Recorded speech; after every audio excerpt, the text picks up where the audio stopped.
Hey friends, don't throw away your empty wine bottles. Did you know that they can be transformed into stunning, budget-friendly decor for your home, parties, or even weddings? In this video, I will show you 12 brilliant DIY wine bottle decor ideas that are easy, creative, and absolutely gorgeous. Whether you love DIY home decorating, upcycling projects, or elegant event centerpieces, these wine bottle crafts are perfect for you. You will learn creative ways to reuse empty wine bottles or bottles and turn them into decor pieces that look elegant and simple without breaking the bank. So before you recycle those bottles, watch this video through for 12 wine bottle DIYs that you will want to try right away. And also, I'll be using items from the Dollar Tree like some flowers, as well as from Michael, some spray paint as you can see me doing right now. And then I will carry on to show you what you can do with those wine bottles to turn them into magic. Alright? And for the rest of this video, I will be quiet, no voiceover, just music, and let you enjoy. Don't forget to hit that like button, subscribe, and let me know which project was your favorite. Thank you. Let's carry on.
Thank you so much again for watching.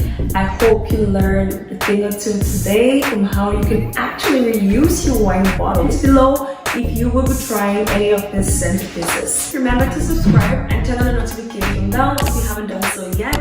And also smash the like button if you did enjoy this video and would love to see more from me. Also, in the meantime, always remember to be your fun self no matter what life throws at you.